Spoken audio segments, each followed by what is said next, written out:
Her father sold her on a Tuesday, in the gravel courtyard of Ashby Hall, before the dust of the Duke's carriage had settled. He did not call it a sale. He called it a generous match. He called it Providence. He called it many things in the polished voice he used for visiting clergymen. But Beatrice Ashby, watching from the window of her sick room on the second floor, knew the shape of a sale when she saw one. She had been keeping her father's ledgers in secret for 2 years. She knew how he spoke when money was owed, and how he spoke when money was being moved. And she knew the difference between the words a man chose for a daughter and the words he chose for a debt. "Bring her down," her father said. Beatrice's maid, Mary, set down the hairbrush and would not meet her eyes.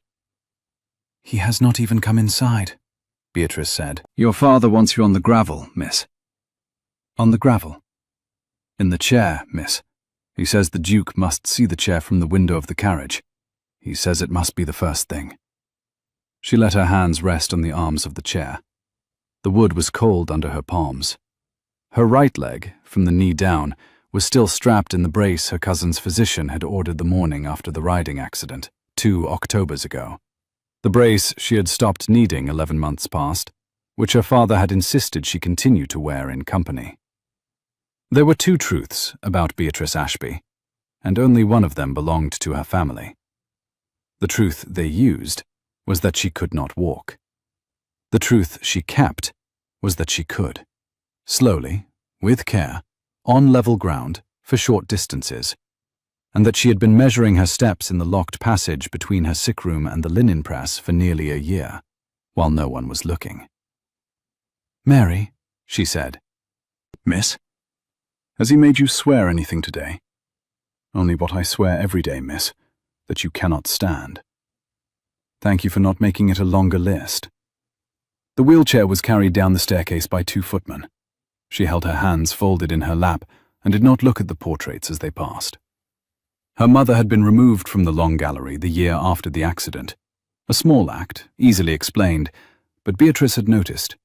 She noticed many things she was not meant to notice, and she had learned to keep that fact off her face. Her amber silk shawl, the one her mother had left her, slid against the brace as the chair tipped on the landing. She caught it. The footman apologized. She told them not to be concerned. She had learned to apologize to servants for the inconvenience of being carried. It embarrassed everyone less.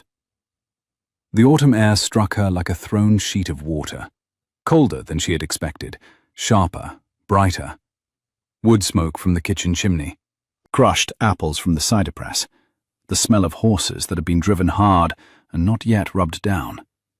She breathed it in and felt, for the first time in 2 years, the precise sensation of being outside her own house. She closed her eyes for a half-second, only that, before she remembered who would be watching, and opened them again. The Duke had not yet stepped down from his carriage. The carriage itself was a thing of restraint, black lacquered, plain at the doors, the Ravenmere crest small enough to be missed from across a yard. A carriage that did not announce itself. 2 greys in matched harness, sweat dark on their necks. A coachman in dark blue. A single outrider holding the leads, not speaking, not looking at the house. They had come fast. They had come fast, and they had not stopped to make themselves presentable, which told her something about the man inside that her father had not understood when choosing him. Her father had positioned himself in the center of the courtyard, his hat in his hand, his smile composed. Her uncle Lionel, the architect, she suspected, of every line of the contract she had not been permitted to read, stood at her father's right shoulder, 2 steps behind. Her cousin Charlotte stood at the door of the house in a peach-colored morning gown that did not suit the weather, watching the carriage door with the expression of a woman who has been promised a play she very much wishes to see. The footman wheeled the chair into position. Beatrice felt the small jar of stones beneath the wheels, the way the chair settled an inch lower at her left side, because the gravel had been raked unevenly in haste. She did not adjust herself. She kept her hands folded. "He must come down," her father said, under his breath, to no one. He must come down and look at her and see. The carriage door opened. The Duke of Ravenmere stepped out with the unhurried movement of a man who did not borrow his height from his title. He was tall, broader through the shoulders than the cut of his travelling coat could disguise, and he had the careful, level stride of a man who had spent more hours of his life on his feet than seated. Dark hair, cut shorter than fashion. A face that had been weathered by something other than ballrooms. 28, perhaps. Beatrice was 26, and had stopped being able to estimate ages with confidence after her own had stopped showing on her, and she thought, with a small, foolish flicker of vanity she had not felt in months, that she would have liked to meet him in the year before the accident, when she had still been a girl who walked into rooms. He did not bow at the carriage. He did not bow toward her father. He looked first at the horses, ran a hand once along the nearer grey's neck, said something quiet to the coachman that Beatrice could not hear, but that ended with the man nodding and beginning to unbuckle a cheek strap with relief in his hands. Then, and only then, the Duke turned to the courtyard and took in what had been arranged for him. His eyes did not move first to her father. They moved to her. Beatrice held her face composed. It was a face she had practiced in the mirror of her sick room, a face that said, "I am a piece of furniture. Please conduct your business above me." A face she had perfected for visiting solicitors, for the family physician, for the curate. It was the only armor she had, and it had served her well for 2 years. She put it on now, smoothly, and looked back at him over the gravel. The Duke's expression did not change, but something in the way he held his shoulders did. He had been a man arriving at an obligation. He became, in the space of one breath, a man assessing an injury. Not hers. The arrangements. He had seen what she had seen, the chair on the gravel, the window angle, the staging of it, and he had understood, in less time than it would have taken her father to clear his throat, what kind of household he had driven into. "Your Grace," her father said, stepping forward. "Welcome to Ashby Hall." The Duke walked past him. Beatrice's father, mid-bow, blinked at the patch of air the Duke had occupied a moment before, and then lifted his head and watched, as everyone in the courtyard watched. The Duke of Ravenmere crossed the gravel in 7 long strides and stopped directly in front of his bride. He did not speak first. He looked at her, not at the chair, not at the brace, not at the angle of her foot. At her face, full on. The way a man looks at a person to see whether they are still inside the place they have been put. Beatrice felt the look land. It travelled the length of the practiced, furniture-faced composure she had assembled, and went somewhere underneath it that she had not built any defences for. He spoke her name into the quiet courtyard, and she answered him with his title, both voices pitched low enough that only the front rank of footmen could pretend not to hear. "I am late," he said.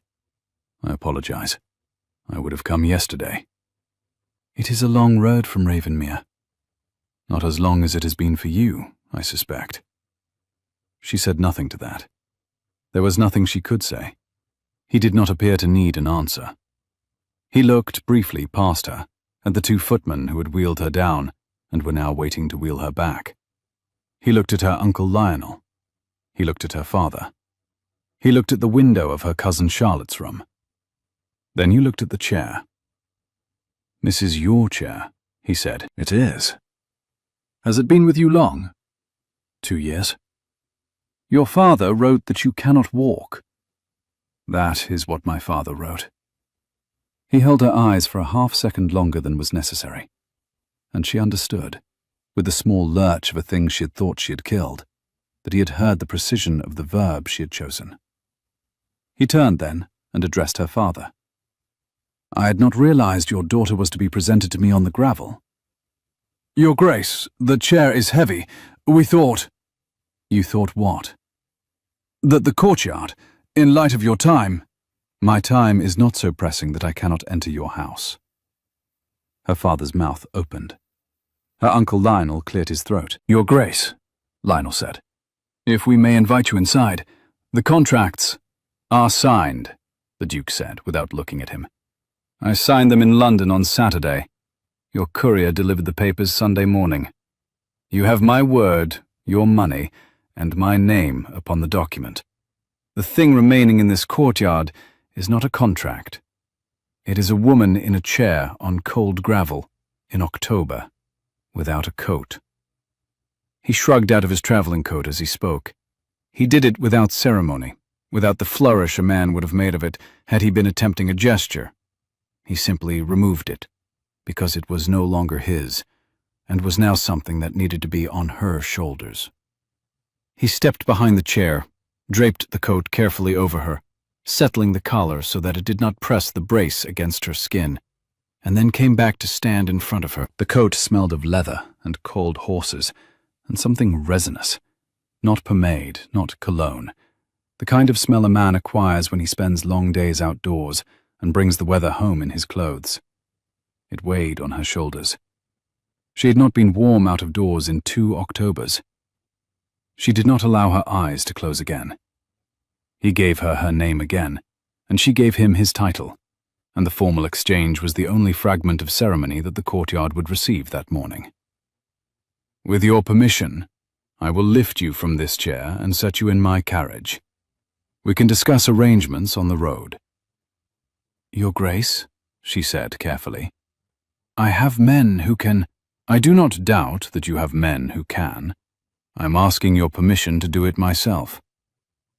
There was a small, terrible silence in the courtyard. Her father's mouth was still open. Her uncle Lionel was, for the first time since she had met him, not certain what to do with his hands. Charlotte had stepped onto the gravel and stopped, having clearly intended to be helpful in some performance of her own, and discovering, mid-stride, that the script she had imagined was no longer being staged. Beatrice looked up at the man she had married 3 days ago, in a document she had not been allowed to read. "You have it," she said. He bent. He did not bend in the apologetic way men bent over invalids, the half-stoop that signaled both effort and condescension. He bent the way a man bends to lift a thing he respects. One knee on the gravel, no flinch, eyes level with hers. His hand slid under her knees and the other behind her shoulders. He did not jostle the brace. He did not press the bruise along her left ribs that no one in this courtyard knew about except for Mary. He stood, easily, as if she weighed nothing he had not lifted before, and turned, with her in his arms, in front of her father, her uncle, her cousin, the 2 footmen, the coachman, the outrider, the kitchen boy peering from the area steps, and the maid at the linen press window, whom Beatrice could see only because she was being held high enough to see. He carried her across the gravel. She felt the precise distance between his chest and hers. She felt the careful hold beneath her knees that did not allow the hem of her gown to ride up. She felt the steadiness of his stride, which did not adjust to the gravel, because his legs were strong enough that the gravel did not need to be adjusted to. She felt, against her cheek through the fabric of his shirt, the rapid, steady thump of his heartbeat, faster than his face had let her think it was, slower than her own. She kept her eyes on the open carriage door. He spoke her name once he had her settled, and she answered him in the same low tone, and only then did he allow himself the small surprise of remarking on her weight. "You are lighter than I expected." "I have not been outdoors in some time." "That," he said, "is going to change." He set her down on the velvet seat, as if she were something he had been carrying carefully through weather. He arranged the coat around her again. He took her cane from the footman who came forward with it and laid it across her lap, where she could reach it. Then, only then, he turned to her father in the doorway of the carriage. He addressed her father by name, and her father answered with the title in the wary half-bow of a man who had already lost the morning. "You will send her belongings to Ravenmere by the afternoon coach. Her maid will travel with us. Her physician's notes, all of them, including the originals from 2 years ago, will be in the parcel. If they are not, I will return for them myself. We are clear?" "Your Grace, the celebration." "There will be no celebration today. My wife had prepared. Your wife may keep her preparations. My wife and I are leaving." He stepped up into the carriage, took the seat opposite hers, and pulled the door shut himself. The coachman was already on the box. The horses were already turning. Through the small window of the carriage, as they rolled out of the gravel courtyard of Ashby Hall, Beatrice saw her father, her uncle, her cousin, all standing on the gravel exactly where the chair had been, in the precise positions in which the Duke had left them, as if a stage manager had walked off mid-rehearsal and taken the only candle. She closed her eyes for the half-second she was permitted and opened them again. The Duke was watching her. He gave her her name across the carriage, and she gave him his title, and the small ritual seemed to be the way he needed to begin every honest sentence to her. "I owe you an apology already." "Already?" "I was meant to come yesterday. I drove through the night. I did not stop in the village. I came directly because I had a feeling I ought to come directly. And I find that I was correct. And I find that being correct was not a comfort. Will you forgive the abruptness?" She studied him in the dimness of the carriage. The light from the window cut across his cheekbone and caught the tired skin under his eye. He had been driving since some hour the previous night. He had not stopped to bathe. She could smell the cold of the road on him. He had crossed half a county to be here today instead of tomorrow, and he had done it because he had not trusted what he would find, and he had been right not to trust it. "There is nothing to forgive," she said. "There is a great deal to forgive. Some of it is mine, and some of it is theirs. I will sort which is which on the road." "Your Grace." "Theodore." "Your Grace, my name is Theodore. Theo, when I am tired. Which I am. Which I will likely be for some time. I would prefer that you used it from this afternoon.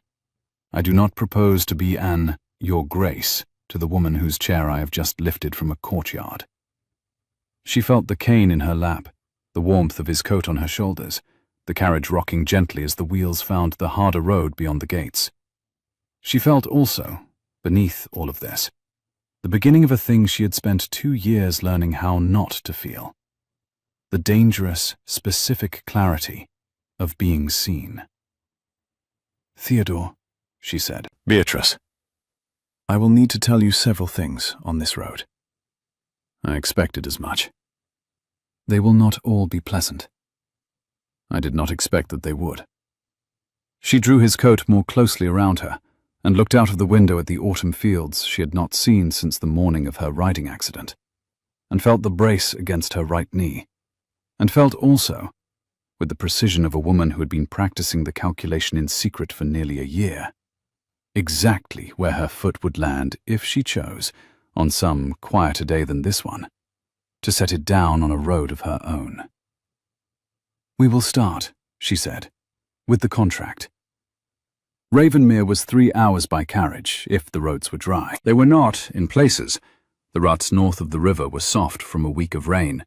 But the Duke's coachman knew the line of the dry middle and held it, and Beatrice watched the country come at her through the small carriage window with the disorienting, half-painful pleasure of a person relearning what landscape was. She had known she would have to speak. She had not expected that he would let her speak in her own time. He had, for the first quarter of an hour, asked her practical questions: how she preferred the lap robe, whether the rocking of the carriage hurt the brace, whether she was warm enough in his coat, whether she would prefer the curtain drawn. She had answered each, briefly, accurately. He had taken each answer at face value, made the adjustment, and waited. He had not asked her about the contract. He had not asked her about her father. He had not asked her, as she had braced to be asked, about the accident. He simply sat across from her, with his arms folded in a way that suggested he was waiting the way a man waits at a station for a train known to be running late, and watched the fields go past over her shoulder. It was, she realized after the third quarter hour, a kind of negotiation she had not encountered before. He was offering her silence. He was offering her the choice of when to break it. "My uncle drafted the contract," she said. He did not move. "Lionel?" "Yes." "How long ago?" "He began the draft after the accident. I cannot be certain of the date he completed it. I would estimate 16 months ago. He has been holding it since." He needed only to find the correct purchaser. He used that word. Not aloud. The word he used aloud, when speaking of you, was arrangement. What was the price? £12,000, of which 7 was styled as a settlement on me, 3 as a release of an old family debt, and 2 as a finder's fee in everything but name. The release of the debt is a fiction. He looked at her then, not surprised, not delighted, very still. Go on. There is no debt. Your late father did not borrow from mine. Your late father did not, so far as my private examination of 3 years of receipts can determine, ever conduct any business with my father at all. The release of debt clause is the instrument by which my Uncle Lionel intends to collect the £3,000 that, by the contract's structure, would be paid to the estate of Ashby Hall. The estate of Ashby Hall is, in practice, my Uncle Lionel. Your father is the estate of Ashby Hall. My father is the named owner of the estate of Ashby Hall. The estate's affairs have been managed by my Uncle Lionel since the year my mother was lost. I was 18. I have observed my uncle's management since I was 19. I have kept ledgers of his management, in cipher, since I was 22. I am 26. She watched the Duke's face for the response she had braced for. The disbelief, the indulgent smile, the careful adjustment of expression, as a man recalibrated who he had married. None of those came. He let his head tip slightly to one side. He looked, briefly, at the window. 22, he said. Yes. 2 years before the accident. Yes. You began keeping ledgers on your uncle 2 years before any reason existed to. I had reason. He did not know I had reason. What was it? She measured him a moment longer. He was waiting again. He was, she was beginning to understand, very practiced at waiting. A maid, she said. Sarah Pell. She had served my mother. After my mother passed, my uncle dismissed her without a character. She came to my window the night before she left. 13, Your Grace, she was 13, and told me where to look in his desk if I ever wanted to know what she had seen. Did you look? I looked. The receipts she described existed. I copied them. I returned the originals before he noticed. I did this every Wednesday afternoon for 4 years, while he believed I was reading novels in the morning room. I am very good at reading novels. I am better at copying receipts. Did Sarah Pell? She is a housekeeper now in Lincolnshire. I've written her a letter every quarter for 6 years. She does not know that I send the letters. They are signed with my mother's name. I send them through Mary's cousin, who works in a coaching inn near her village. I have never spoken her name aloud before this carriage. I would prefer, please, that I had never had to. The Duke did not speak for a long moment. Outside the window, the road climbed a low ridge, and a thin line of late sun broke over the brown of the fields, and a flight of rooks lifted from the hedgerow and turned together against the grey of the sky. He spoke her name, eventually, into the quiet of the carriage. She gave him his. Why did you tell me this in the first hour of our marriage? Because the first hour of our marriage is the hour in which I will be most believed. By the 3rd hour, you will have begun to wonder whether I am a clever woman who has taken advantage of you. By the 3rd week, my Uncle Lionel will have written to you, with the polite and reasonable air for which he is famous in our county, to suggest that I am subject to nervous fancies on account of the accident. By the 3rd month, he will have visited Ravenmere himself, with my father, and told you, sadly, in the careful voice of a man who loves his niece, that I am not always to be relied upon in matters of money. He will offer to manage my settlement on my behalf. You will, by then, half believe him. I would prefer to spend this hour, on this road, telling you the truth about him before he has had the chance to tell you the truth about me. The Duke's eyes had not left her face since she had begun. That is, he said slowly, the most efficient strategic operation I have heard executed on the seat of a carriage. Thank you. I had not anticipated being grateful today for marrying a strategist. I had not anticipated today having the use of a husband. He looked at her, really looked at her, not at the brace, not at the chair he had lifted her from, and a small, dry, surprised smile touched the corner of his mouth, and did not become a laugh, because he was, as he had said, tired. He gave her her title. She returned it. He corrected, gently, to his name, and she repeated it back, as a thing one practices by saying. What else? There is the matter of my walking, she said, and let the sentence hang, while he gave her the smallest nod. I can. He was quiet for the space of a turn of the wheels. How much? Short distances, with care. I've not walked in front of a member of my family since the August before last. They do not know. He waited a beat, then asked the question that mattered most. Your physician? My physician is paid, and has been paid for some time, to confirm the brace. He has not examined me in 14 months. The last examination, when he found the bone had healed, occurred without my uncle present. I asked him not to write a report. He did not. He is a kind man, and an old one, and he is afraid of my uncle. Why have you not walked in front of them? Because the moment they know, my uncle will marry me to the next available creditor before I can manage it. The brace was a fiction. The fiction was protection. I needed the fiction to last until I could engineer a marriage that placed me beyond his reach, in a household large enough that he could not reach me through a back door. I have been managing the engineering for 14 months. He was managing his own arrangement at the same time. He believed his arrangement was the one that would conclude. I believed mine was. I did not, until I saw your carriage in the courtyard, know which of us was correct. Mine was the one that concluded. She inclined her head, the smallest possible acknowledgement, careful as a chess piece set down without a sound. Were you aware that I was the engineering you had managed? No. I knew the shape of the man I needed. I did not know the name. I knew there was a duke in the north whose late father had endowed 3 village schools and 1 hospital, small things, badly publicized, easily missed in the gossip columns. I knew that any son who had not unwound those endowments after his father's death was either negligent or deliberate. I read the records of the endowments in the parish reports my father took. I made some inquiries through Mary's cousin. I formed the impression that you were deliberate. That is a great deal of inquiry for a woman whose physician was not allowed to examine her. I had a great deal of time.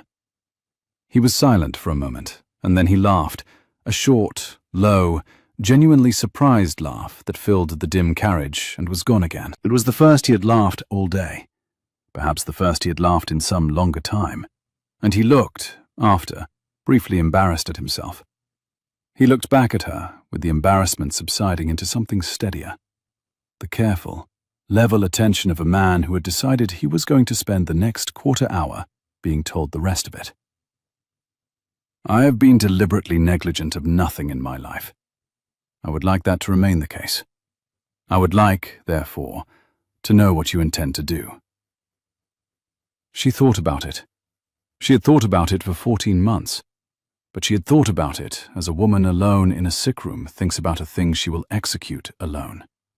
She had not thought about it as a woman speaking with a husband in a carriage on a road. The latter was an unfamiliar register. She found that the calculations simplified rather than complicated. I intend to take Ashby Hall away from my uncle, she said, without taking it from my father. I intend to walk the length of your library before Christmas, and then the length of your gallery by Easter, and then, if it can be arranged, the length of a quiet road in the spring. I intend to give you a household worthy of the name your father did not unwind, and to be myself worthy of being, at some unhurried point in our acquaintance, your wife in fact as well as in document. I intend to do all of this without becoming a burden to you in any of the ways my father has trained me to expect to be a burden. I intend, finally, to stop wearing this brace, in a place where no one will use the wearing or the not wearing as currency. He sat very still. "That," he said, "is more than I'd been told to expect from a wife." "I am sorry." "Do not be." "I will not be." He let the silence hold for a moment longer. Then he reached across the carriage, slowly, and laid his hand, palm up, on the seat between them. He did not speak immediately. He simply waited, with the open hand on the velvet, the way one waits for a hesitant horse to come to a held bridle. "This is a road. You are tired. I am tired. We have a great deal more to discuss. I do not propose that we discuss it now. I propose, instead, that you put your hand here, not as a gesture, as a fact, so that when you fall asleep in the next half hour, and you will, you have not been outside in 2 years and your color is changing, I can know precisely where your hand is, and not jot it. We can resume the strategic operation when you wake." She looked at the hand. It was a large, square hand, the back of it crossed with a faint scar, running from the base of the first knuckle to the wrist. A working hand. A hand that had, 2 hours earlier, lifted her from a chair on cold gravel without disturbing a brace. She put her hand into it. He closed his fingers around hers. Not tight, not possessive. The closure of a man latching a gate against a wind, and rested their joined hands on the seat. He did not speak again. He looked out of the window and let her not speak. She did not, in fact, fall asleep in the next half hour. She fell asleep within 4 minutes. When she woke, with the carriage stopped in the courtyard of Ravenmere and the autumn light gone almost orange in the western sky, his hand was still around hers, and he was sitting forward to spare her the angle of the cushion, and the brace had not, in 3 hours of road, pressed once against her bruised knee. Ravenmere was not what she had been told to expect. She had been told, by her uncle, to expect a great cold cathedral of a house, the seat of a man too proud to remarry after his first wife's death, kept by a skeleton staff, run on a strict bell. She had been told this by a man who had never been to Ravenmere and had no source for the information beyond his desire to deliver his niece into an austerity that would render her grateful. What she saw, when the Duke opened the carriage door and the courtyard came into view, was a long, low, warm-stoned manor with 3 rows of mullioned windows lit from within against the early dusk, smoke from 4 chimneys, 2 dogs of an unimpressive but enthusiastic breed coming around the corner at speed, a housekeeper on the steps with her apron still on from the kitchen, a steward standing 1 step behind, and a small congregation of staff who were attempting, badly, not to crane their necks at the carriage door. "Mrs. Heaver," the Duke said before he stepped down. "This is my wife, Lady Beatrice. Her maid will arrive on the afternoon coach with her belongings. Until then she will need everything. Hot water, a fire in the rose room, not the green, the rose. Soup, not a meal. Send for Dr. Wykeham in the morning, not this evening. She is not to be examined tonight. I will carry her in." The housekeeper, round-faced, perhaps 50, eyes sharp under the practiced calm of a woman who had managed a great house for 30 years, said only, "Your Grace," and turned, before he had finished speaking, to set the orders moving. The Duke stepped down. He did not, this time, ask Beatrice's permission. He stood at the open carriage door and held out his arms in the precise, quiet way of a man whose request has already been made. She allowed herself, on this second lifting, to look up at him.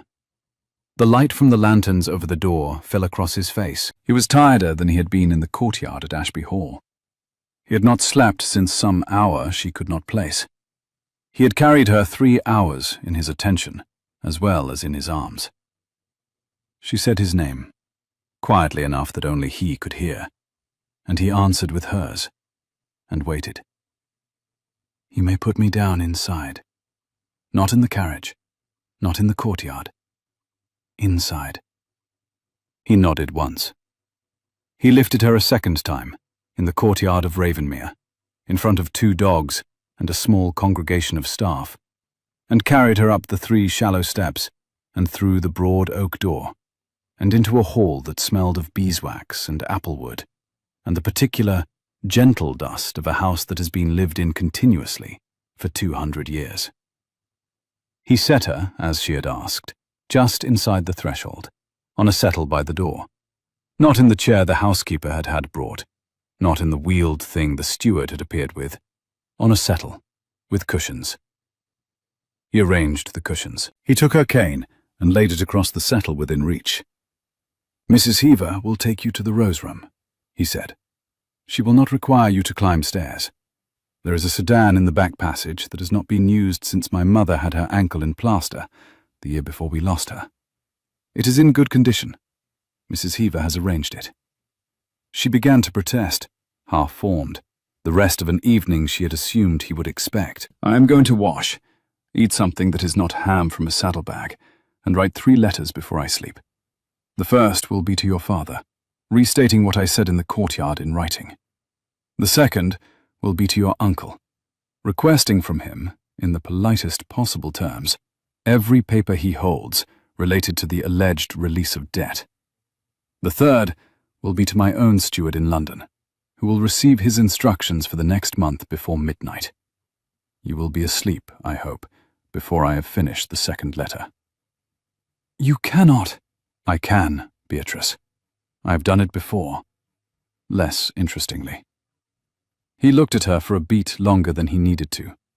Then he straightened, gave her the dry, brief, surprised half-smile that he had given her in the carriage, and turned to the housekeeper, who was waiting at the precise distance of a woman who had heard every word and would not betray a single one with a flicker. He turned to the housekeeper. "My wife is to have anything she asks for. She is also to have several things she will not ask for. Use your judgment." Mrs. Heaver bowed her head fractionally, the closest thing to a vow Beatrice had ever seen a housekeeper deliver in a hallway. He left. In the rose room, an hour later, washed, fed broth and bread, propped against 3 pillows of the wrong size that Mrs. Heaver was already replacing, Beatrice lay in a vast, unfamiliar bed, under a vast, unfamiliar canopy, and stared at the painted ceiling beam where a flight of small wooden swallows had been carved by a craftsman who had clearly been showing off. She listened to the unfamiliar house. She listened to the murmur, somewhere through 2 walls and a passage, of a man's voice dictating letters in a measured tone. She thought, "He has not been a husband to me. He has not, in any of the ways a husband would have been within his rights to be, behaved as a husband. He has been a stranger of considerable competence who has lifted me from a courtyard and then arranged for me to be left alone to rest." She thought, "I have, in the matter of a marriage I did not choose, accidentally chosen extremely well." She thought, "I will sleep until morning, and I will begin tomorrow by walking, slowly, with care, on level ground, for short distances, across the floor of the rose room, to the window, where I will see whatever weather the morning brings. I will choose what he sees of that, and when. I will choose. I have not chosen, in the matter of my own legs, for 2 years." She closed her eyes. She slept. She did not wake until 10 the following morning, which was longer than she had slept at one stretch in 18 months. And the first thing she saw, when she opened her eyes, was a small bowl of late autumn roses on the windowsill, yellow at their cores, edged with a faint, tired pink. And beneath them, on a folded slip of cream paper, in a strong, square hand, the word, "Walk when you are ready. T." She walked. She walked from the bed to the window. 6 steps, with the cane, slowly. The carpet was thicker than she had grown used to at Ashby Hall, and the cane sank into it more than she had expected. But she made the 6 steps without letting the brace take her weight. The brace was loose this morning. She had loosened it herself before sleeping, and Mary, arriving from Ashby Hall on the evening coach, as the Duke had stipulated, had not been told to tighten it again. And she stood, when she reached the window, with her free hand braced against the stone of the sill, and her breath coming a little too fast, and looked out at Ravenmere in its second morning of being hers. A garden, frostbitten, walled. A long, low orchard behind it, the last of the apples not yet picked. A drive curving out under elms. A pond she had not seen the night before. A man in an undyed shirt, sleeves rolled to the elbow despite the cold, splitting wood on a stump by the orchard wall. Splitting it badly, she noted, with the precise attention she gave to all things she was not supposed to be observing. He had a steward's posture, but a steward would not be splitting his own wood. He had a duke's height. He had a duke's shoulders. The duke had, apparently, decided to start his second day at home in his own woodyard, which told her a thing she filed away in the same drawer with the smallness of the Ravenmere crest and the carriage door. He looked up. He saw her in the window. He set the axe down, carefully, into the splitting block, head buried, and lifted his hand once, in acknowledgement, the way a man acknowledges a sail at the horizon. Not a wave, an acknowledgement. She lifted her hand, against the cold stone of the sill, in return. He bent to the axe again. She watched him for 2 full minutes, long enough to confirm that the wood-splitting was indeed terrible, that he was learning a thing he had never had reason to learn, that the steward, observing from the corner of the orchard wall, was twice trying not to laugh. And then she walked, 6 steps back to the bed, sat on its edge, and rang for Mary. "Miss," Mary said, before Beatrice could speak. "I am not to call you Miss any more. Mrs. Heaver has made it very clear." "Your Grace, then?" "Yes, Your Grace. It will take me a week." "Take a week." "Mary, I have a great deal of letter to write today." "Yes, Your Grace." "Bring my desk, please, such as it is. There must be something in this room. I want pens, ink, and the paper that does not have my uncle's crest on the watermark. I do not propose to write a letter on my uncle's paper for the rest of my life." "Yes, Your Grace." She addressed Mary once more by name as the maid reached the door, and Mary turned with the same quiet acknowledgement. "Your cousin at the coaching inn, Mary. The letters to Lincolnshire have been going out under my mother's name. I will write the next one this morning, in my own hand, signed plainly. Will he carry it without asking the question I think he will wish to ask?" "He will carry it, Your Grace. He has been carrying them for 6 years without asking. He will not begin now." "Did you know what was in them?" "I had a feeling, Your Grace. I asked my cousin nothing. He told me less." "Yes, Your Grace." Mary bobbed. Mary went. Beatrice sat in the morning light and watched the Duke, 2 stories below, pretend, for the second time in her acquaintance with him, that he was not a duke. The first week at Ravenmere settled around her in increments she had not, in 2 years of sick-room calculation, learned to anticipate. Her sick-room at Ashby Hall had been a room of subtractions. What she could not do, what she could not be seen attempting, what she must not be observed reading. The Rose Room at Ravenmere added back, by quiet, daily increments, the small permissions a person required in order to remember that she was a person. Mrs. Heaver brought her hot water at 6, before the household stirred, because Beatrice had mentioned, only once, that mornings had been the hour at which she had felt most like herself, and Mrs. Heaver, who had taken in this fact at the same instant she had taken in the question of which fire to lay first, had adjusted the schedule of 3 under-housemaids to ensure that hot water arrived at the Rose Room door at 6 precisely.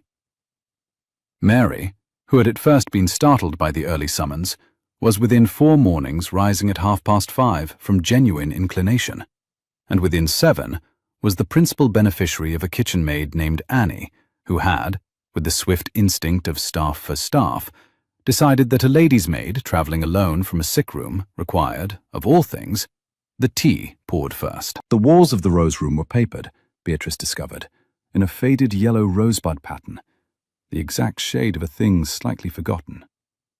The ceiling was beamed with the small wooden swallows. There was a fire grate of black-veined marble, a writing desk with 1 drawer that did not close perfectly, 2 armchairs upholstered in a brown velvet that had been new perhaps 30 years before, and had been maintained by Mrs. Heaver with the careful, unsentimental craft of a housekeeper who did not believe in replacing what could be brushed. There was a window seat, with cushions that had been slept on by, at minimum, 6 dogs across 2 generations.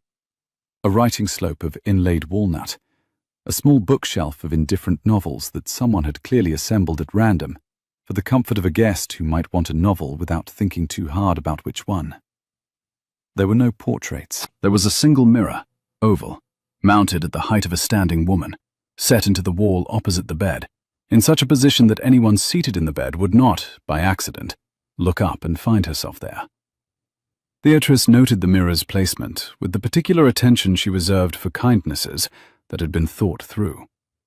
The garden at Ravenmere fell, terrace by walled terrace, from the south side of the house down toward the orchard and the long meadow and the river beyond.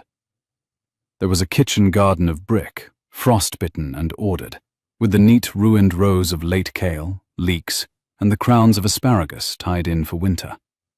There was a rose garden, austere in October, a tracery of black canes and the brown sheaves of the last hips against the wall. There was a small white marble basin, fed by a lead pipe, in which a single water strider had been spending a thoughtful late autumn. There was a low gate of black iron in the orchard wall, through which, Beatrice understood by the second day, the Duke disappeared at unpredictable hours to do unpredictable things in his own woodyard with his own axe, and the patient, indulgent amusement of his groom. Beatrice walked, at first, only inside. She walked from the bed to the window of the rose room, 6 paces, then back. Then, on the third afternoon, from the bed to the door, 11 paces. On the fourth, from the door of the rose room to the door of a small dressing room across the corridor that Mrs. Heaver, with the same uninflected efficiency, had had cleared for her use. Then, by the 7th day, the corridor itself, from the rose room door to the head of the back stairs, a distance of 42 paces, which she walked twice before sitting down on the upper step and laughing, very quietly, into her own sleeve, because she had not in 2 years walked 42 consecutive paces, and had now walked 84. Mary, who watched all of this from the doorway of the rose room with her arms folded into her apron and her face very carefully held, did not cry. She had been ordered by Beatrice on the morning of the 2nd day not to cry. She did not cry. She did, however, on 3 separate occasions in the first week, vanish into the linen press for a quarter of an hour with a piece of mending she did not, in fact, need to attend to, and emerge with her eyes very bright and her chin very firm. And Beatrice did not, with the courtesy due to a maid who had kept a great many secrets for a great many years, ever ask her where she had been. The household at Ravenmere had a rhythm that did not require Beatrice's instruction in order to assemble itself around her. This was, she understood by the end of the first week, a household that had been managed for a long time by a woman who knew how to manage it without consulting a master, because the master, having installed Mrs. Heaver in her position 12 years previously, had then had the sense to leave her to her work. The kitchens ran to the hour. The fires were laid by an underfootman named Edwin, who, at 14, was already so silent that Beatrice did not at first realize a fire had been laid until she saw the new flames. The horses were exercised by the head groom, a thin Yorkshireman called Plum, in the long meadow at 7 and at 4. The dogs, 2 unimpressive lurchers named, with the Duke's particular brand of unceremonious accuracy, Mr. and Sir, circulated through the house and the yards and the orchards in long, optimistic patrols, and were so consistently, gently rebuffed at the door of the rose room by Mary, that they took, by the 5th day, to lying outside it in the corridor as a matter of established right. Beatrice's belongings arrived from Ashby Hall on the afternoon coach, as the Duke had stipulated, and then continued to arrive, in smaller parcels, for the next several days, in a steady trickle that Beatrice eventually understood to be the result of Mary's cousin, the coaching innkeeper, having taken it upon himself to send on, with each subsequent coach, anything he believed Beatrice had been unjustly deprived of. There was, in this manner, a small green leather book she had not opened in 3 years, a glove that did not match anything else, 2 combs of horn she had been certain her uncle had thrown away the morning after the accident, and one slim, cloth-bound volume of a poet she had read aloud to her mother on the last summer of her mother's life, which arrived on the 7th day with no note, and which Beatrice held against her chest in the rose room for one long, uninterrupted minute, before placing it, deliberately, on the small bookshelf at her bedside, between an indifferent novel and another. The Duke, throughout the first week, conducted himself with the careful attention of a man who had decided that his presence in a room was a question to be answered by the room's occupant, and not by him. He breakfasted alone at 8, at the long table in the great breakfast room, until the morning of the 4th day, when Beatrice walked, on her own legs, with the cane, slowly down the back stairs, and presented herself at the door of the small breakfast room. She had not asked permission. She had not informed Mrs. Heaver.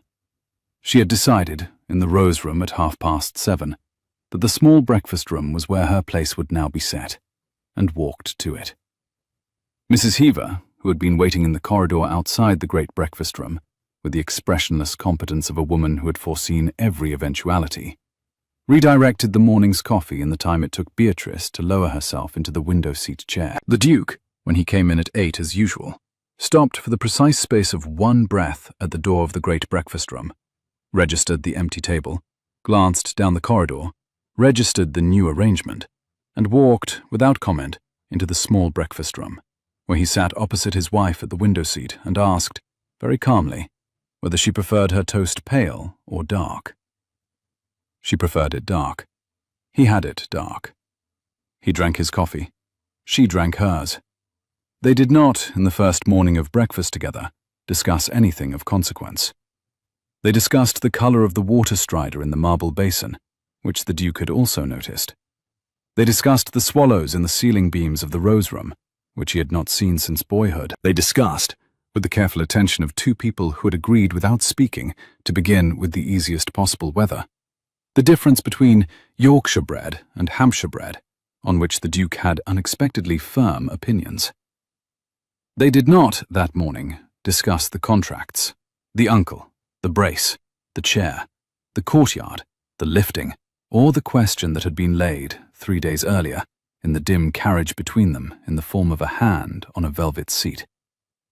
After breakfast, on the 4th day, and on every day after, the Duke took his correspondence to a chair he had drawn into the long passage outside the rose room, where he could sit with his pencil and his envelopes within hearing distance of any sound she might make, and yet not, by his presence, oblige her to acknowledge him. Beatrice, who had not been protected by anyone since her mother had been alive, and who had therefore not, in 8 years, been able to distinguish protection from supervision, took 2 full days to recognize that what was happening in the long passage was protection.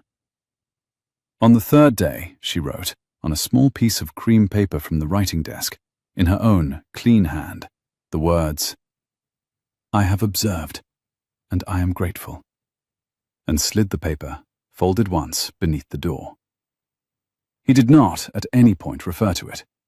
He did, 2 mornings later, draw the chair closer to the door of the rose room and shift his pencil work by half an hour later, and bring with him a second cup of coffee that he set on the floor by the door, where Beatrice, having walked to the door in the manner that had become her secret morning practice, discovered it, still warm. She drank the coffee. She put the cup back on the floor. She heard, from the chair on the other side of the door, a single, small, dry exhalation that was, in its way, the closest thing to a laugh she had so far heard from the man she had married. She slept that night with the small green leather book beside her on the pillow, and in the morning she walked to the small breakfast room without the cane. By the end of the 2nd week, she was reading the Ravenmere ledgers. She had not asked. The Duke had not, in any morning conversation, suggested that she should. But on the 8th day, when Mrs. Heaver passed through the small breakfast room with a folded letter from London for the Duke's attention, Beatrice glanced, with the trained, unhurried economy of a woman who had been reading her father's correspondence over his shoulder for 7 years, at the seal, and observed, in the half-second before Mrs. Heaver set the letter down, a discrepancy in the handwriting of the address. The London steward had written the direction. A second hand had written the second line. The second hand was an unfamiliar one. The second hand was, in 3 small details: the hook of the letter G, the pressure on the downstroke of the first letter, the specific ink, the precise hand of a Mr. Gristwood, whose 17 letters of correspondence with her Uncle Lionel were, at that moment, copied and folded into the small green leather book beside the indifferent novels in the rose room. She did not, at the breakfast table, allow her face to register what she had seen. She finished her toast. She finished her coffee. She thanked Mrs. Heaver for the cake. She returned, on her own legs, with the cane, to the rose room, and she sat in the writing desk chair and wrote 2 paragraphs, in her own clean hand, that she did not show to her husband for another 6 days, in which she set down, for the first time in language that was not cipher, the precise outline of what she now knew about the relationship between her uncle's London man of business and the people her husband paid to do work in London on his behalf. She locked the paragraphs in the writing desk drawer that did not close perfectly, and she set the small green leather book on top of them, and she walked, slowly, with the cane, down to the small library on the ground floor, where the Duke had said, on the second morning, that she was welcome at any hour to read whatever she found. She found, in the small library, a great deal more than novels. She found, on the long shelf above the fireplace, 3 identical leather-bound ledger volumes, marked in gilt with the years of the past 3 accounting periods of the Ravenmere estate. She found, on the lower shelf beneath, a 4th volume, marked with the current year, half completed in a careful clerical hand. She found, in the desk drawer of the small library, a sheaf of unopened letters that had clearly been set aside by the Duke on the evening of his return from Ashby Hall, and not, in the hurry of the past week, returned to. She found, on a side table, a copy of The Improvement of the Estate, in which the Duke had marked passages in pencil with a precise, intelligent hand. She found, on the windowsill, a small carved wooden horse with 1 ear missing, which had clearly been set down there by a child a long time before, and which had clearly not, in any of the years since, been moved.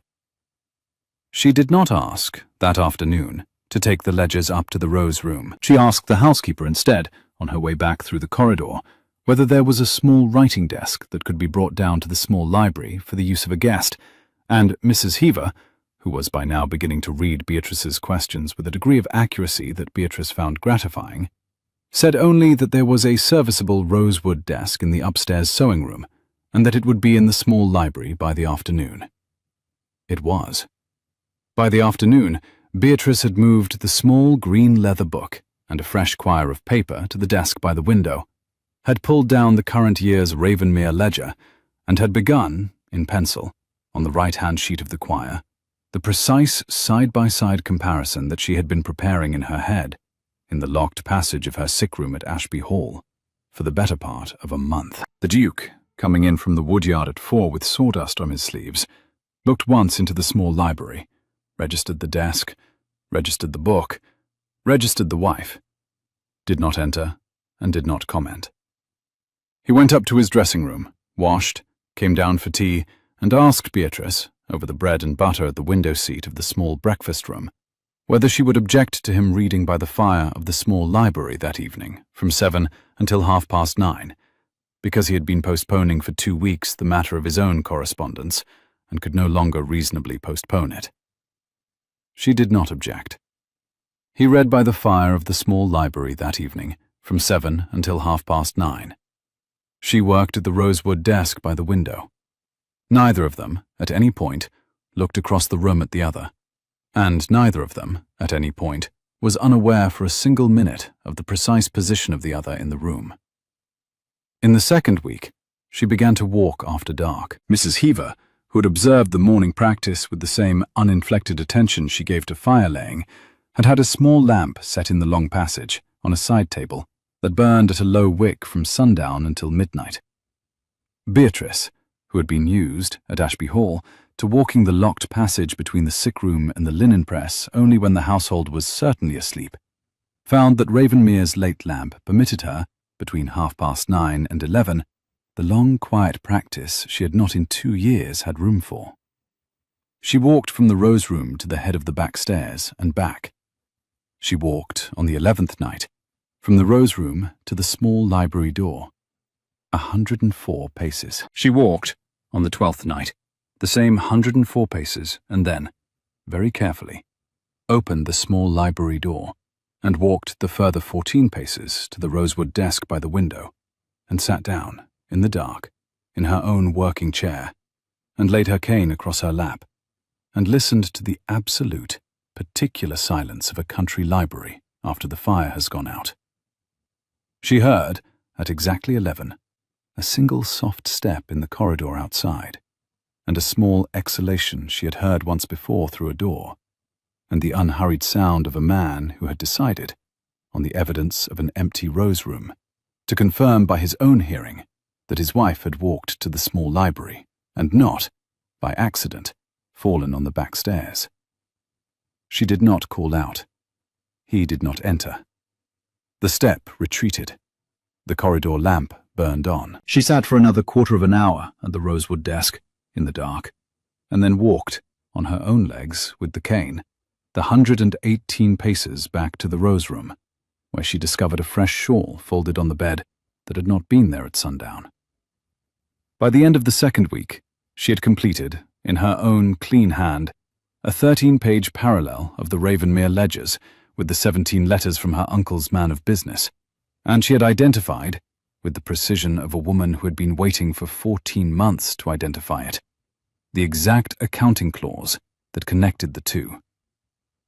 She did not, that night, show the parallel to her husband.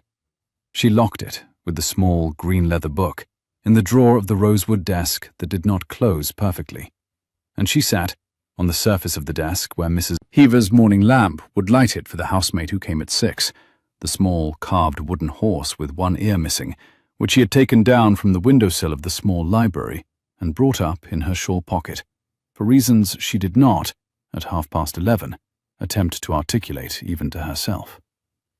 She slept very well. The third week of her marriage, on a Wednesday, her uncle Lionel wrote. The letter arrived on the salver in the breakfast room at 12 minutes past 9. Beatrice was already at the table. She had by then walked unaided from the rose room to the small breakfast room every morning for 9 days, with the cane and a little more confidence each morning, and Mrs. Heaver had taken to setting her place at the window seat, where the sun came in over the orchard at exactly that hour, and the Duke, who never breakfasted later than 8, had taken to breakfasting at 9 instead, because he had found that he preferred his coffee in the company of his wife. He saw the letter on the salver. He looked at the seal. He named the sender across the toast, and she repeated the word back to him with the smallest possessive shift, claiming the man and the letter alike. Would you prefer that I open it? I would prefer that I open it, in your hearing, after the toast. Mrs. Heaver, the Duke said. Toast, please, not in haste. The toast came, unhurried. It was buttered slowly. Beatrice took her time over it. The Duke took his over the coffee. Neither of them looked at the letter on the salver, which lay between them with the small gold weight of a stone dropped into a pond they had been allowing to settle for 9 days. When the toast was finished, Beatrice picked up the letter, broke the seal, and read it twice. Once at the speed at which she would have read it the day she met her husband, and once at the speed she had developed since. She passed it across the table. The Duke read it once. He says you have been seen walking. He says he has been informed by a person he trusts that I have been seen walking unaided in the gardens of Ravenmere on 3 separate occasions. He suggests, with a great show of concern, that this is most surprising. He suggests that, in light of my long history of nervous fancies after the accident, he would consider it a kindness if he might be permitted to send our family physician to examine me at his earliest convenience. He suggests that, should the examination confirm what he has been told, the matter of my settlement and the release of debt clause might benefit from a small renegotiation, conducted in a friendly spirit, between the families. He is asking to revise the contract. He is asking to extort. The friendly spirit is a courtesy. The extortion is the intention. Who informed him? It is irrelevant. He has eyes in every house in this county that has ever taken my father's port. He will have a footman at Ravenmere by Christmas if I do not act before." The Duke set the letter on the table, smoothed it once with the side of his hand, a careful, considering smoothing, not an angry one, and lifted his eyes to her over his coffee cup. He spoke her given name into the morning quiet of the breakfast room, and she answered him with his, and the small private exchange settled between them like a turned page. "What is your move?" She sat back in the window seat and looked out at the garden. The frost had finally cleared from the lawn. A robin was at the rosemary by the wall. The orchard beyond was bare, except for a few late apples on the high branches, beyond the reach of the ladders. "I will write to him," she said, "and invite him to dinner." He waited. "At Ravenmere," she said, "on a date of my choosing, with my father, with Charlotte, with the Hartleys, the Penroses, and Mr. Bramwell the magistrate. 6 persons besides ourselves. A small county dinner, wholly proper, wholly public. I will provide him with the opportunity to ask me, in front of company he respects, what he has asked you in private. I will provide him with the opportunity, also, to refuse to ask. He will refuse to ask. I will then, in the course of the evening, walk, slowly, with the cane, with care, from the drawing-room to the dining-room, and from the dining-room back, across the length of 2 rooms my staff will have arranged for the precise distance I can manage.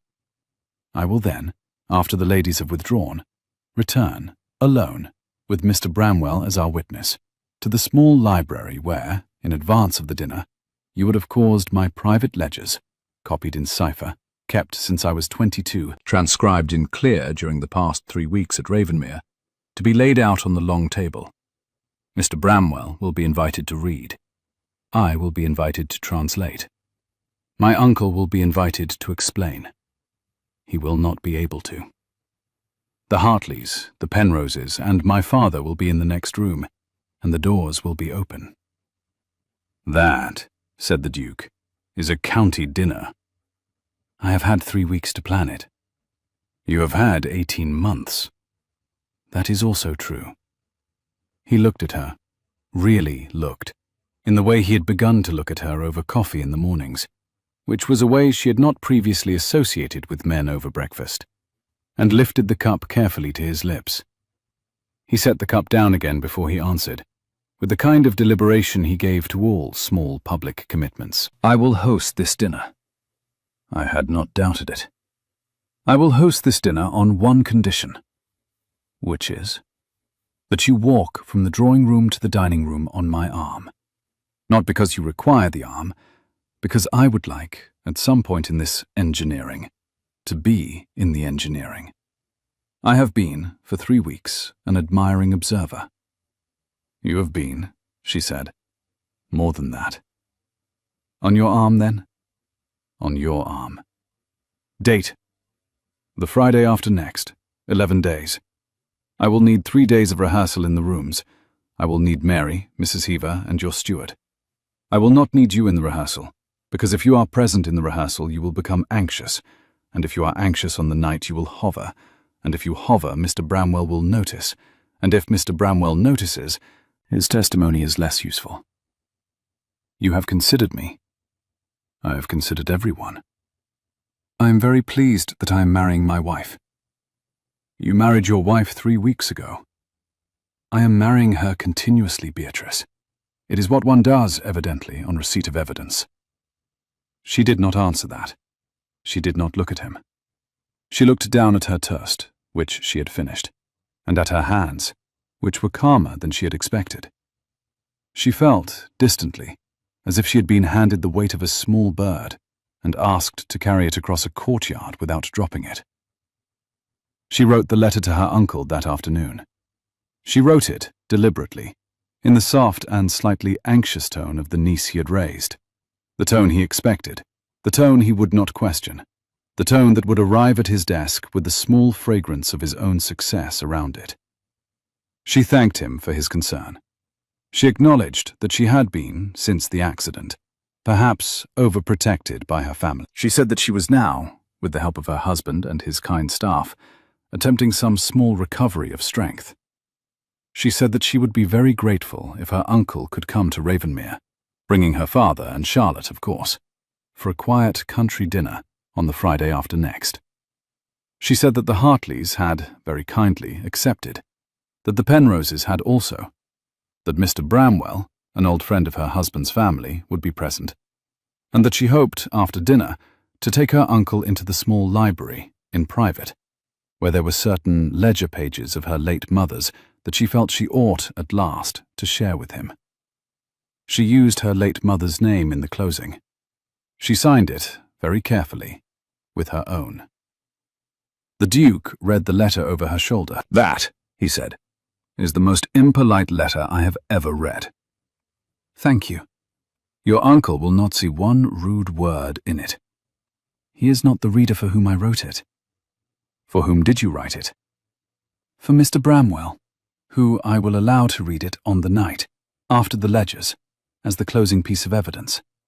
He will recognize the courtesy. He will understand, when he reads it, that I knew in advance what I was inviting my uncle to."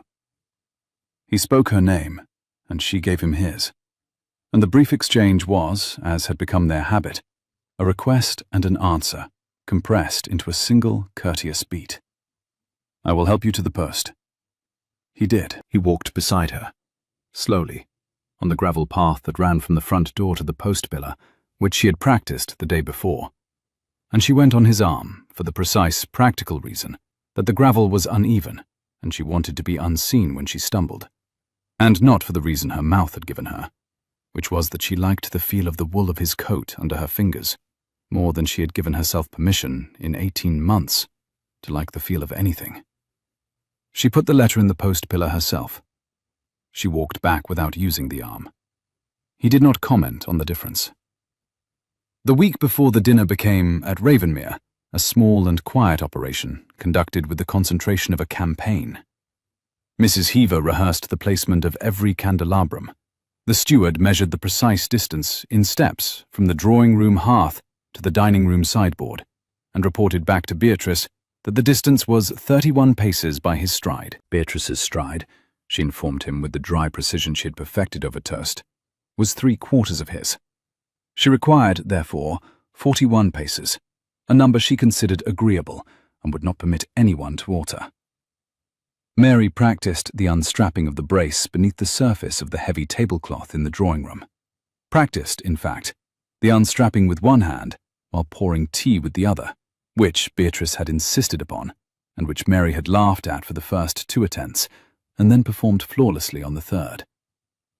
Cook practiced the courses, 5 only, simple, country, no display, with a particular attention to the soup, which would arrive, by Beatrice's instruction, at the precise moment her uncle would be most expecting cleverness on a plate.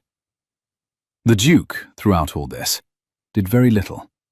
He had, he announced on the first morning of the rehearsals, decided to take his correspondence to the woodyard. He read his letters at the splitting block, on a stool that had been brought out for him by an indulgent groom. He answered them in pencil on the back of envelopes. He came in for dinner with sawdust on his cuffs, smelling of orchard and oil, and Beatrice, watching him from the doorway of the small library, noted on each occasion that the man learning to split wood was learning to split wood very poorly, and that he was learning it, all the same, with the patient attention of a man who had decided that whatever he was practicing in the woodyard was not, in fact, the splitting. On the 4th morning of rehearsals, halfway between the drawing-room and the dining-room, on the long stretch of polished oak floor between, she stopped. Mrs. Heaver, with her count clicker, said, 23 paces, Your Grace." "Yes." "Are you well?" "Quite well, Mrs. Heaver." "Should we resume from 23? "Mrs. Heaver, would you ask my husband to come into the long passage?" "Your Grace." Mrs. Heaver went. Beatrice stood, with the cane, on the precise central plank of the long passage, and watched the autumn light come through the high windows in long, pale bars, and thought about the calculation she had been performing in private since the morning she had walked to the window of the rose room, and decided, having performed it once more in the past minute, that it was correct. He came. He had sawdust on his sleeve. He was wiping pencil from his palm with a handkerchief. She gave him her name, and he gave her his, and answered the unspoken summons with a single, steady syllable. I would like to walk back from 23 to 1, in your company, without Mrs. Heaver, without Mary, without rehearsal. He asked whether she meant on his arm. She answered no, and when he asked, more quietly, whether she meant beside him, she said yes, beside him. At what distance? At the distance, she said, of a wife. He did not speak. He set the handkerchief on the windowsill. He folded his hands behind his back to make sure, she understood, that he would not reach for her unless she asked, and stepped exactly to her left, at the distance, indeed, of a wife. She walked 23 paces, slowly, with the cane, on the polished floor of the long passage in the autumn light. He kept beside her, slightly slower than his natural pace, slightly faster than hers, matching neither, matching her. He did not speak. He did not breathe loudly. He did not adjust himself when she swayed, briefly, at the 8th pace.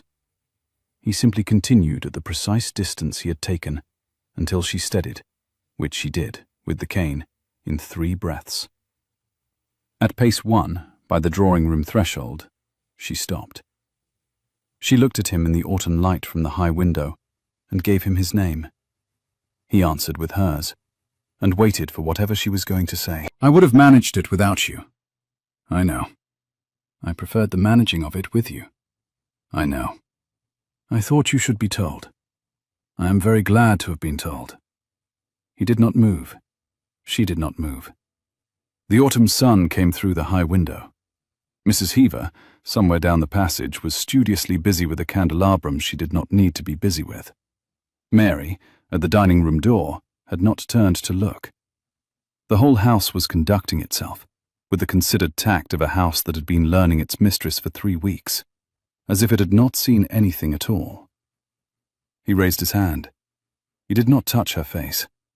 He laid the back of his fingers against the inside of her wrist, where the cane sat in her grip, and let it rest there for the space of 3 beats. 3 deliberate beats. The kind of touch a man uses when he has decided in advance the duration he will permit himself. Then he stepped away. Tea, he said evenly. In the drawing-room. We resume from 23 after. Yes. He spoke her name once more on the threshold, and she gave him his, and the brief mutual address closed the small ceremony of the morning's walk. You are walking very well today. Thank you. I would like, on a quieter day than this one, to ask you a question. Ask it now. I will ask it on the quieter day. I will answer it on either day. He did not respond to that. He went down the passage, ahead of her, to the drawing-room, where Mrs. Heaver, miraculously, had tea ready. Beatrice walked the remaining 23 paces back, alone, at her own speed, and found, when she reached the drawing-room threshold, that she was breathing harder than she had been breathing for any other reason in the past 3 weeks.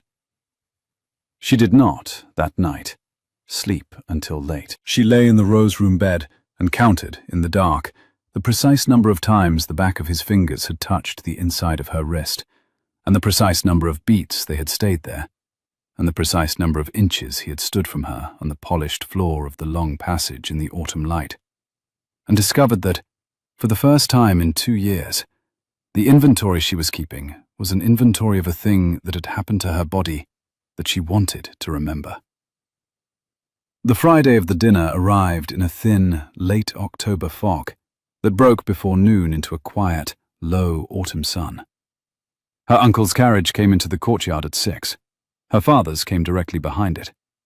Charlotte stepped down in a gown the colour of cream, chosen, Beatrice noted, for visibility against the dark wood of the hall, and looked at the staff arranged on the steps with the small, brittle smile of a woman who had been promised a different play.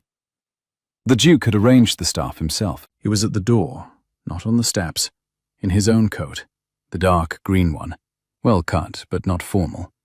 The coat of a man who had decided not to dress to impress his guests. He had Beatrice on his arm.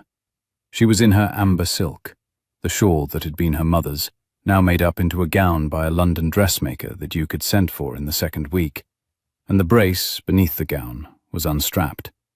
She had not strapped it that morning. She had walked, at her own pace, from the rose room to the hall, 6 minutes earlier than was necessary, on her own legs, with the cane beside her husband. "Mr. Ashby," the Duke said. "Mr. Ashby. Miss Ashby." Beatrice's father said, "Your Grace." Her uncle Lionel said, "Your Grace, Lady Beatrice. We are so glad." "You are most welcome," the Duke said. "Please come in. The Hartleys are already here. Mr. Bramwell is in the small library, looking at something Lady Beatrice has wished to show him before the others arrive." Her uncle's smile faltered for a beat. He recovered. "In the library? Already?" "At my wife's invitation. She and Mr. Bramwell have been corresponding, quietly, since the second week of our marriage." "Have they?" "They have. He is, as you know, an old friend of my late father's. He has been, at my wife's request, conducting a small correspondence with her on certain old matters relating to the family." Her uncle Lionel did, then, in the doorway of Ravenmere, the small thing that Beatrice had spent 18 months waiting to see him do. He turned his face, very slightly, to Charlotte.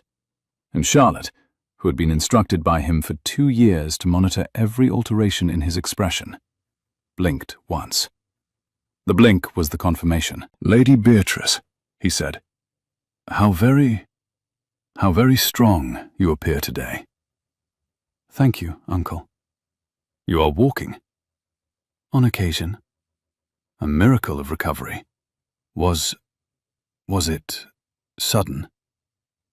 "It has been, dear Uncle, a slow and considered recovery, conducted privately, over a longer period than my family has perhaps been told. I did not wish to be congratulated on the steps before I had taken them. My husband and Mrs. Heaver have been very kind. The Ravenmere staff, as you will see, have not asked me a single inappropriate question. I find that the recovery of a woman's strength happens more readily in an environment where it is not, every morning, in question." That is a wonderful sentiment." "It is not a sentiment, Uncle. It is an observation." Well, of course. We must celebrate." "We will. Please, come in. The Hartleys are at the fire. Mr. Bramwell will join us before the soup." She walked, at the Duke's left side, into her own house. Mr. Bramwell, the magistrate, joined them between the soup and the fish, with a small, dry apology for his lateness, and a small, dry compliment for the Duchess on the soup. He was, as the Duke had said, an old friend of the late Duke's, a thin, alert, white-haired man, with the manner of a country lawyer who had spent 30 years quietly disbelieving most of what he had been told. He sat at Beatrice's right hand. He did not look at her uncle at all during the soup. He looked instead at her father, with an expression of polite, intent, gentle attention that Beatrice recognized from the magistrate's bench as the look he wore when listening to an account he had already been given a different version of. Her father drank his soup in silence. The fish came. The mutton came. Charlotte, deprived of an audience, attempted 3 different anecdotes and was politely, briefly, interested in by Mrs. Hartley, who then turned her attention back to the soup tureen. The Penroses spoke of a parish boundary. The Duke, at the head of the table, spoke very little. He watched, with the steady, level attention he had brought to her courtyard, the entire arrangement of his table. Her uncle Lionel, twice, attempted to draw the conversation toward the matter he had come to draw it toward. Twice, Beatrice did not allow him. The first time, he said, "Your Grace, if I may, the matter of the settlement. There are, we feel, some small clarifications that would benefit—" "Uncle," Beatrice said, gently. We have agreed not to discuss settlements at the table. Mr. Bramwell, will you have a little more of the mutton? The second time he said, Lady Beatrice, perhaps after dinner. Uncle, after dinner, I have asked Mr. Bramwell to join me in the small library. You are very welcome to join us. My father also. Charlotte may wait with the ladies. We will be only a quarter hour. Mr. Bramwell, you are content? Entirely, Your Grace. The mutton was finished. Charlotte, who had been instructed, before leaving Ashby Hall, to remain in any room her uncle remained in, glanced at Lionel for guidance. Lionel did not look back. The ladies withdrew. The Hartleys and the Penroses, who had been told, in advance by the Duke, exactly what was going to be conducted in the small library after dinner, withdrew also, to the drawing-room, where they would read and listen, with the open doors, in the considered manner of a county audience. Mr. Bramwell, Beatrice's father, her uncle Lionel, the Duke, and Beatrice walked the short corridor to the small library. Beatrice walked with the cane. The Duke walked beside her, at the distance of a wife. Her father walked behind, slowly, as a man walks who has not, perhaps, slept the previous night. Her uncle walked very precisely indeed, like a man who has discovered that the carriage he is riding in is not the carriage he expected, and is calculating, in real time, the distance to the next station. The small library was warm. The long table had been laid by Mrs. Heaver in the morning, with 13 leather-bound ledgers, 3 loose bundles tied with green ribbon, 4 envelopes addressed in Beatrice's mother's hand, and 1 envelope addressed in Sarah Pell's.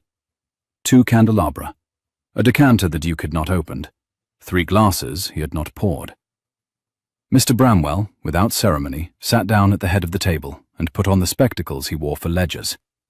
Beatrice, with the cane, took her position at the side.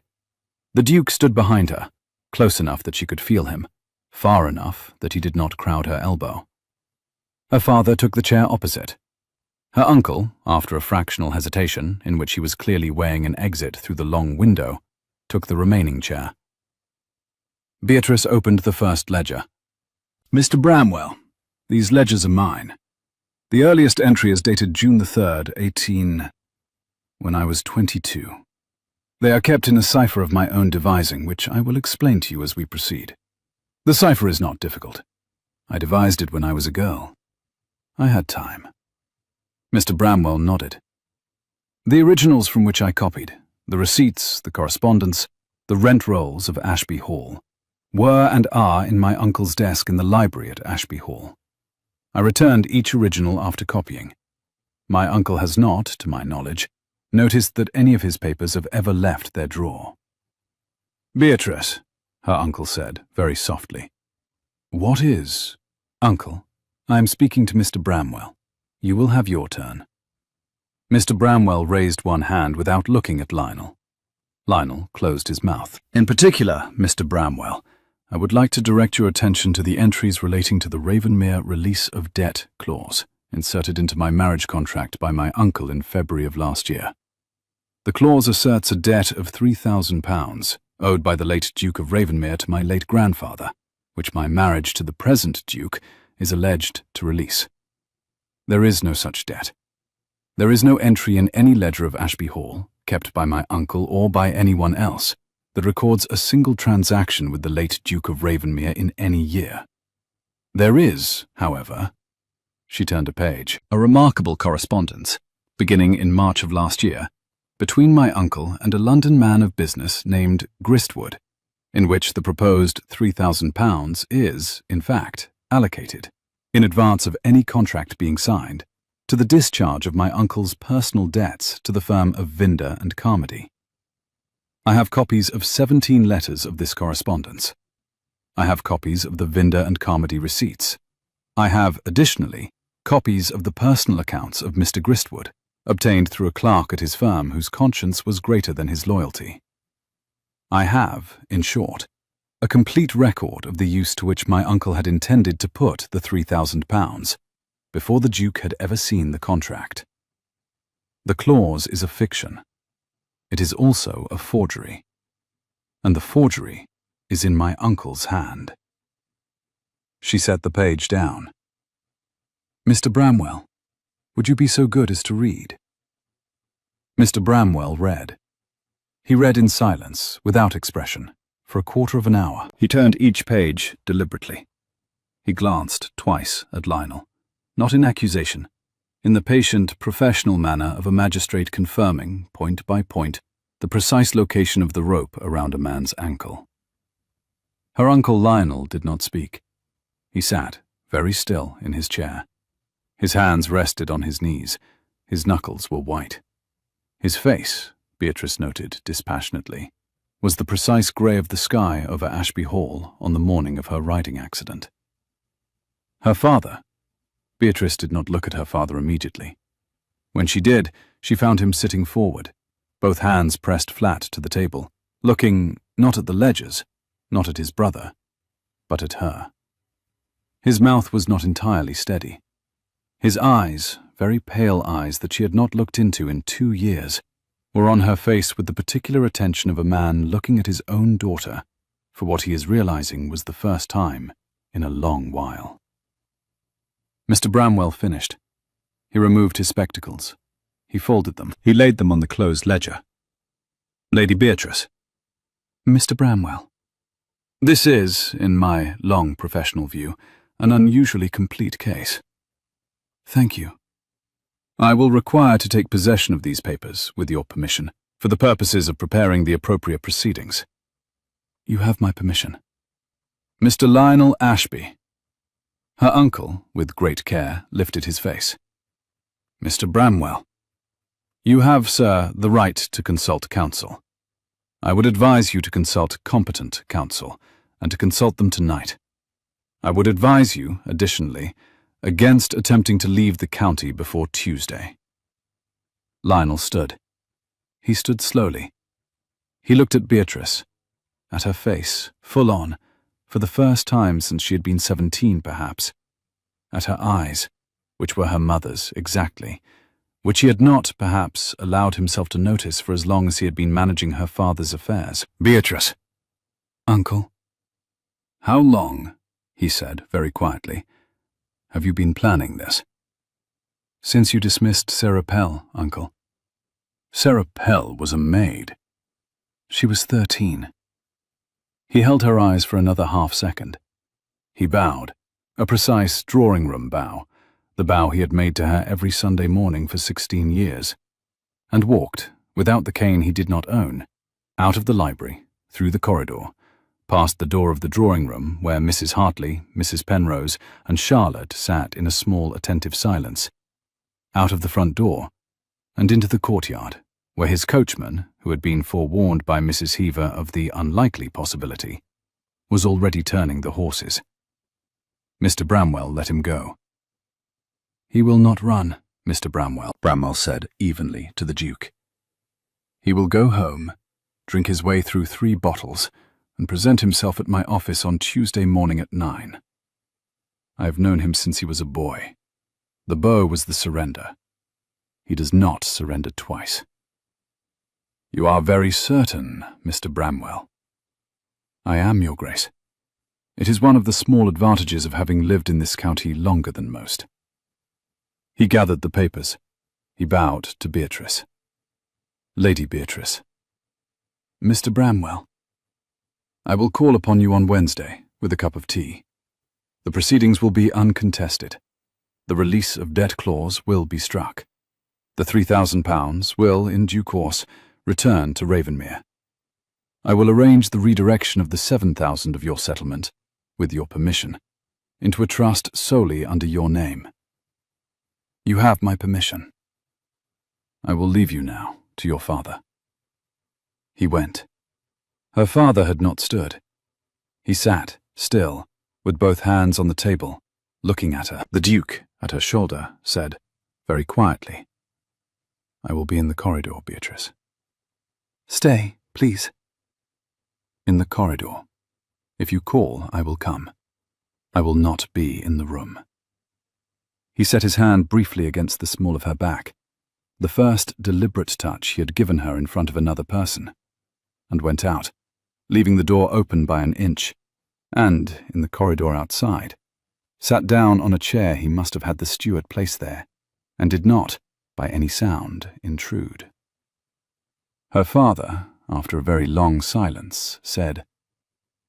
Her father said her name across the long table, and she answered him with the title she had given no one else at Ashby Hall in many months. How much did you know? Everything, father. Since when? Since I was 22.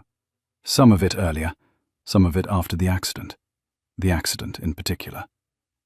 He looked then sharply at her. The accident. Father, Beatrice. What about the accident? It does not matter now.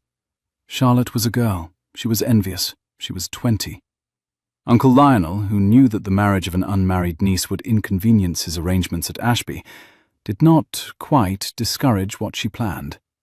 None of them quite discouraged it. You did not, father, know that they had not discouraged it. I have always known that you did not know. I have not, perhaps, given you, in 2 years, sufficient credit for not knowing. Beatrice, I cannot, father, give you that credit aloud at this table. Not tonight.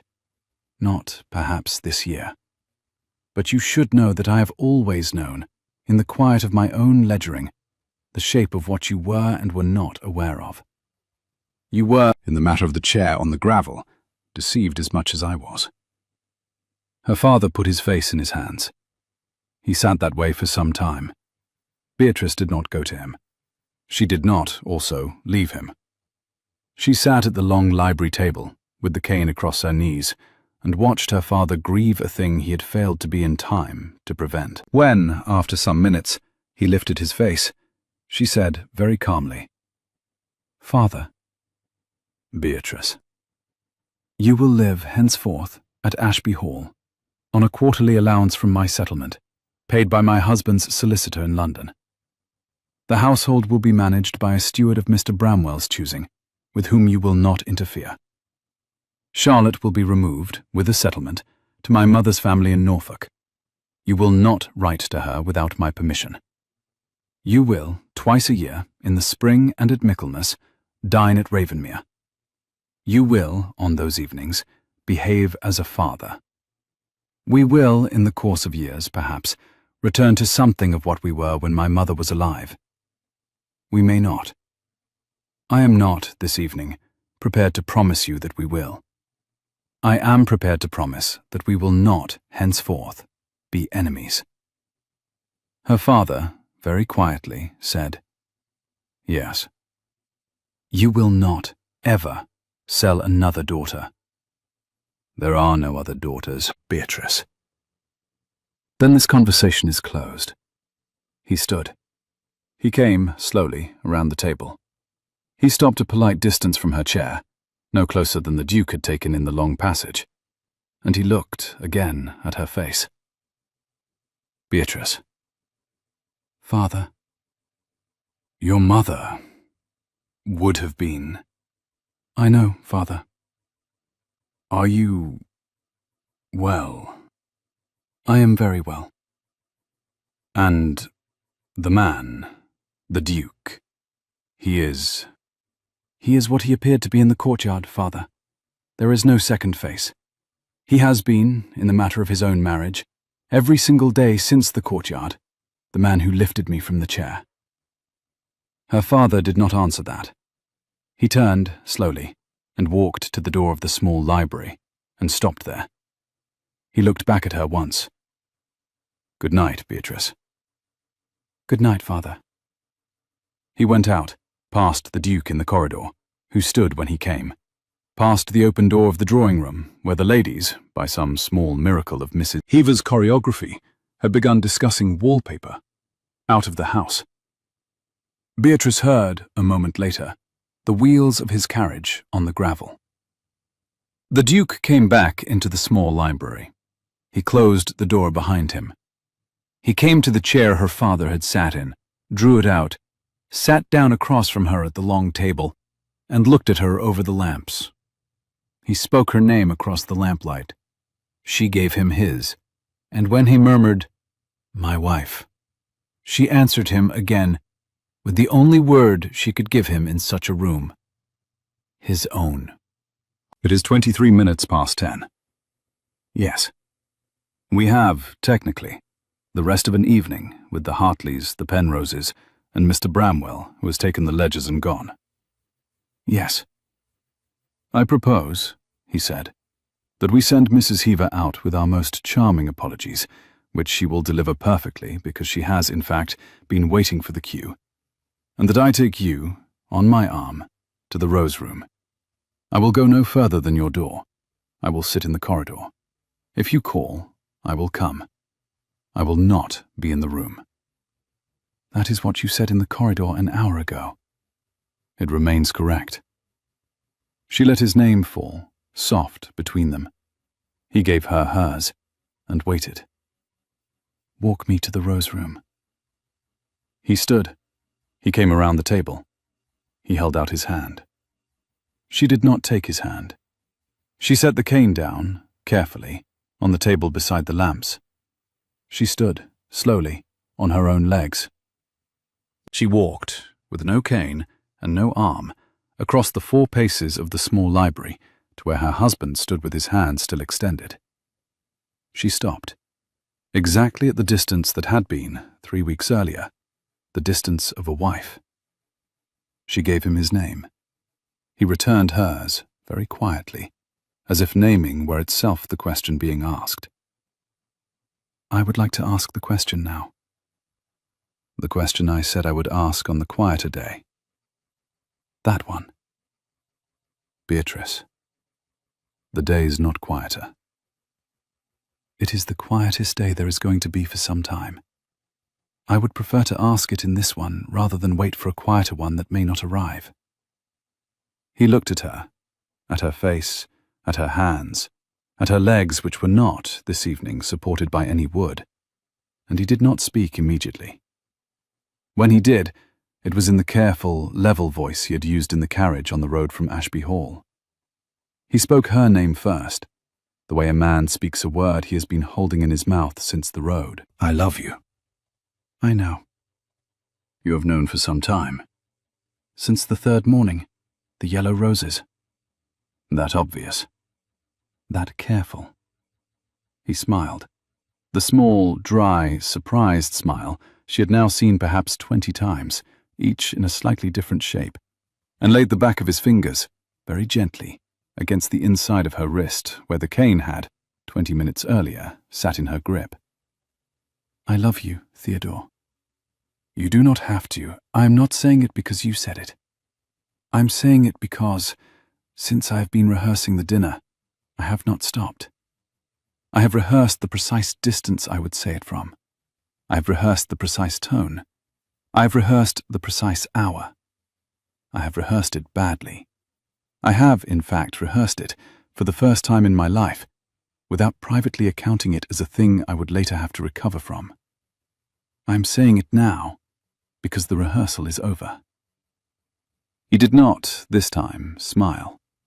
He did not need to. His face, the face that had been arriving at an obligation in her courtyard and had become, mid-stride, a man assessing an injury, became, in the small library at Ravenmere, by the lamps, a man who has been told a thing he had not let himself plan for.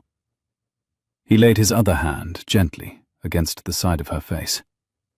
He did not bring her toward him. He let her come, on her own legs, to him. She came.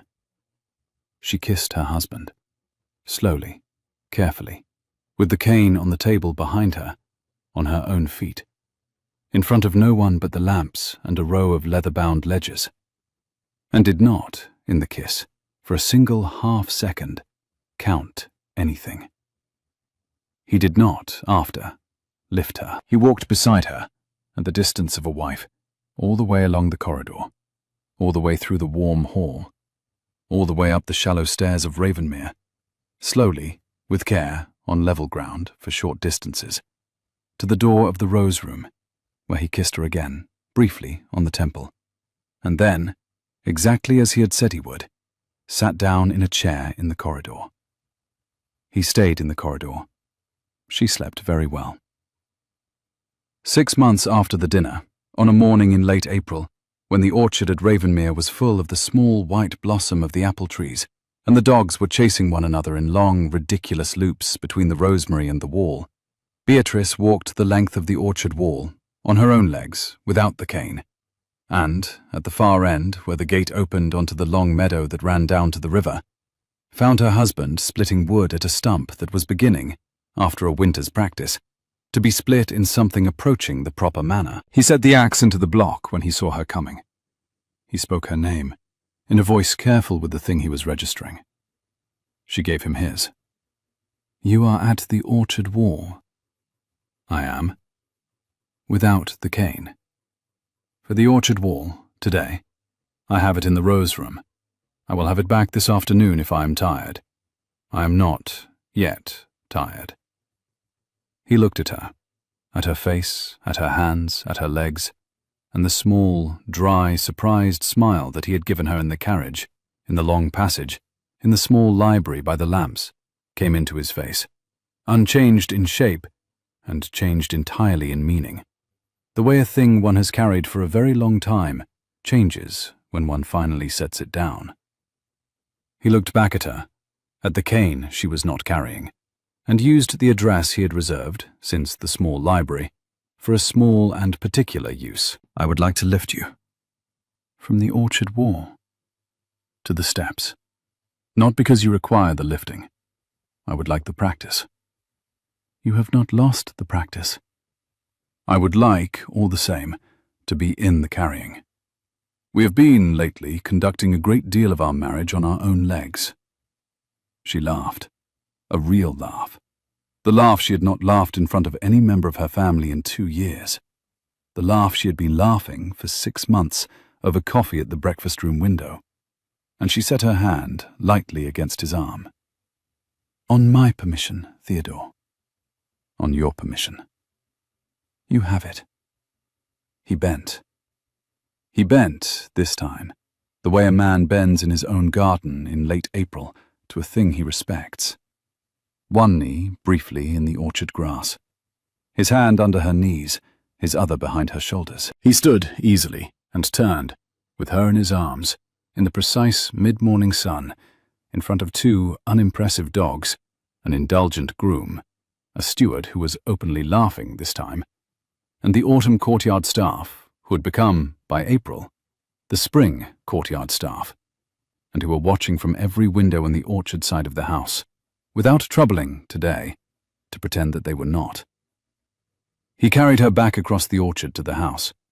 He carried her up the 3 shallow steps and through the broad oak door, exactly, except that he was not wearing a travelling coat, and exactly, except that she was not wearing a brace beneath her gown, and exactly, except that the woman in his arms was the woman she had been told, 2 Octobers earlier, she could not become. He set her down inside, on the settle by the door, the same settle with the same cushions that Mrs. Heaver had arranged for her on the night she had first come to Ravenmere, and laid her cane across the settle within reach. He set her down with the same care, and met her eyes the way he had in the orchard. "Tea?" "In the breakfast room, the window seat." "It will be drawn up for you." "It will be drawn up by you, please. It is your wife you have just carried." "Yes." "On my arm to the breakfast room, Theodore." "On your arm." She rose. She set her hand lightly upon his arm. She walked with him slowly on her own legs, with the cane against her gown, across the warm hall, into the breakfast room, where Mrs. Heaver, having seen, of course, from the far window, had already poured the coffee, and where the late April sun, coming in through the orchard window over the precise place at the table that had, for 6 months, been hers, fell on the back of her hand where it rested on her husband's sleeve. She sat. He sat. Mrs. Heaver, with the tact of a woman who had been Mrs. Heaver for 30 years, withdrew.